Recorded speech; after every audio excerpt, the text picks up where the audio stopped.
आउज़ु बिल्लाहि मिनश्शैतानिर रजीम बिस्मिल्लाहि अल्हम्दुलिल्लाहि वस्सलातु वस्सलामु अला रसूलिल्लाह रब्बि इश्रह ली सदरी व यस्सिर ली अमरी वहलुल उक़दतम मिन लिसानी यफ़क़हू क़ौली रब्बी ज़िदनी इल्मा। आमीन। मेरी इंतहाई अजीज और मोहतरम कुरान दोस्त बहनों, अस्सलामु अलैकुम व रहमतुल्लाहि व बरकातुहू। आओ कुरान समझें आसान तरीका से हिस्सा व नमाज के जरिए में। आज हम सबक नंबर 7 ए भी पढ़ेंगे और फिर हम उसके बाद सबक नंबर 7 बी भी पढ़ेंगे। इसमें हम ग्रामर आप सबको खुश आमदीद। इस सबक में हम रकू और सजदा के जो अस्कार हैं वो सीखेंगे।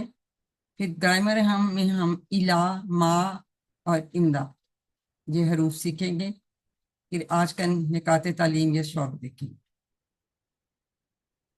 इस सबक में 15 नए अल्फाज हैं जो कुरान में तकरीबन 1390 यानी तकरीबन 1400 बार आए हैं।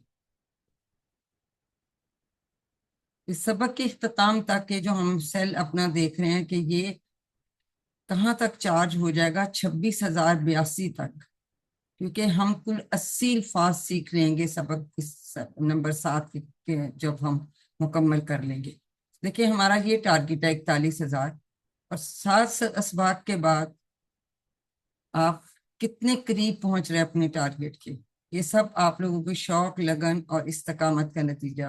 अल्लाह से दुआ है कि वो हमें इसी तरह हमारे इखलास और हमारी जो है इस्तकामत इसको बरकरार रखे। हम साथ होमवर्क उम्मीद है कि आप करते होंगे और ये बात कभी नज़रअंदाज मत कीजिए कि आप लोग बड़े ख़ास लोग हैं, आप लोग मुंतखब लोग हैं और इंतखाब करने वाला कौन है? अल्लाह ताला।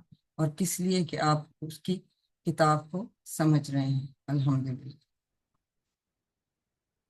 नमाज जो है वो एक कनेक्शन है, एक राब्ता है इंसान का अल्लाह ताला के साथ। ठीक है, तो सबसे पहले नियत करने के बाद ज़ाहिर वजू करते हैं, नियत करते हैं, फिर हम क़याम करते हैं।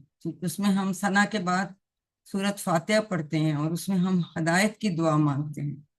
ठीक है, इहदिनस सिरातल मुस्तकीम हमने सूरत फातिहा डिटेल में पढ़ी। फिर हम कोई कुरान की और कोई आयत पढ़ते हैं, सूरत पढ़ते हैं और फिर उसके बाद फिर हम क्या करते हैं, फिर हम रुकू में जाते हैं।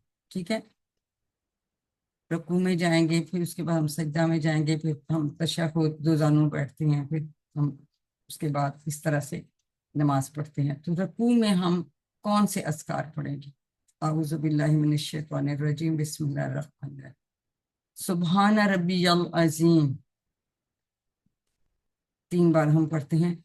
सुब्हाना पाक है, रब्बी मेरा रब, ये हमने जमायत पढ़े ना जुड़ के आने वाले, ये यहाँ रब के साथ ये जुड़ गया। रब्बी मेरा रब। अल अजीम, जी अल अजीम बनावट से क्या लग रहा है? इसम फेल हरफ में से इसमें खास है इसम खास है क्योंकि शुरू में अलिफ इसम लगा। खास। शाबाश। देखें अब माशाल्लाह आपको कितनी पहचान होने लगी। अब हम एक एक जो है लफ्ज को लेते हैं। सुबहान, सुबहान का मतलब है हर ऐब और बुराई से पाक। 41 बार ये लफ्ज है। ये फिगर्स आपको याद करने की जरूरत नहीं, बताने के लिए कि कितनी बार आता है। हर ऐब और बुराई बुराई से पाक। हम जब कहते हैं कि सुबहान अल्लाह, तो उसका क्या मतलब है कि अल्लाह हर किस्म की कमी और नुक्स से पाक है। सुबहान अल्लाह हम कहते हैं ना, लेकिन जब हमने ये टेबल किया था, याद है? रब, रब क्या होता है? जो हमारी मेरी में परवरिश करने वाला है, हमारे जिस्म के एक एक जर्रे को पालने वाला है। तो रब्बी, देखिए हमने सीखा था कि ये जो जमायर जो हैं, जिनको हम जमायर मुत्सला या अटैच प्रोनाउंस कहते हैं, इन ये अस्मा के साथ हम इनको जोड़ते हैं। तो हमने यहाँ रब के साथ जोड़ा था, रब्बुहु उसका रब, रब्बुहु उन सबका रब, रब्बू का आपका, रब्बी मेरा रब। तो रब्बी का मतलब मेरा रब, मेरी परवरिश करने वाला, मेरे जिस्म के एक एक जर्रे को पालने वाला। तो सब करोड़ों इंसानों को पाल रहा है। तो हम यहाँ बात करें मेरा रब, अपनायत से कह रहे हैं बात। ठीक है, उसके बाद फिर हमने कहा था रब्बू कुम और रब्बुना, हमारा रब, आप सबका रब हमारा। तो ये हमारा, हम ये सीख चुके हैं, तो इसलिए हमें रब्बी का मतलब समझ आता है کہ یہ جو یا ساتھ لگ گئی، اس کا مطلب ہے میرا رب۔ العظیم، العظیم کا مطلب ہے عظمت والا، یعنی جس میں بڑائی بھی ہو اور طاقت بھی ہو۔ 107 بار یہ لفظ آیا قرآن پاک میں۔ عظیم، بڑائی اور طاقت، دونوں چیز۔ عظمت ویسے ہم ایک لفظ کر لیتے ہیں، اس کا مطلب کیا ہے عظمت کا؟ کہ اس میں بڑائی بھی ہو اور اس میں طاقت بھی ہو۔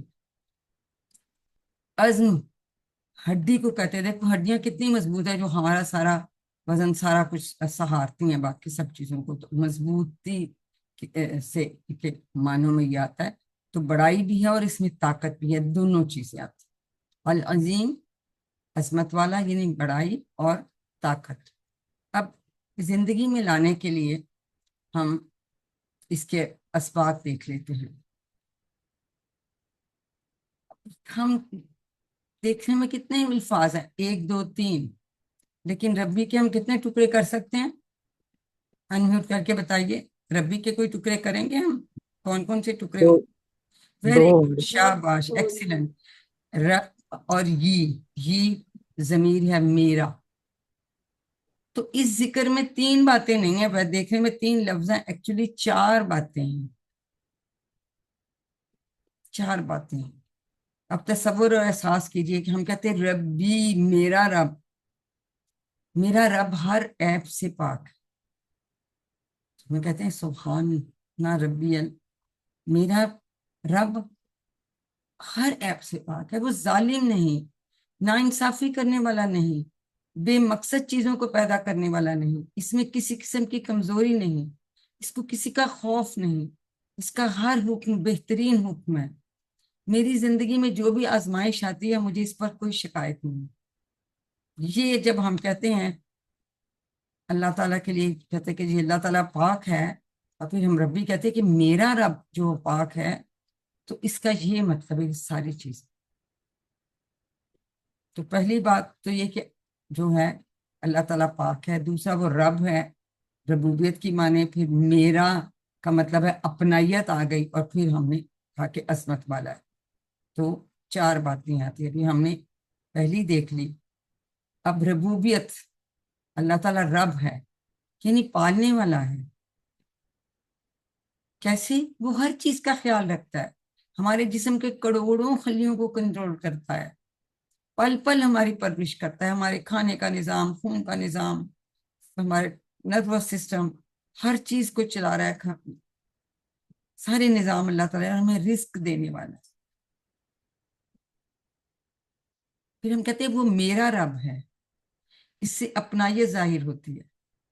جیسے کوئی کتاب ہو کسی کی تو وہ کہے میری کتابی، تو اس کا مطلب ہے کہ اس کتنا کتاب سے لگاؤ ہے۔ لوگ کہتے ہیں میں جی لاہوری ہوں، کہ لاہور سے محبت کرنے والا ہے۔ اسی طرح جب ہم ربی کہتے ہیں تو اس کی معنی ہے کہ اپنے رب سے لگاؤ ہم بتا رہے ہیں، ہم اپنائیت بتانا چاہ رہے ہیں۔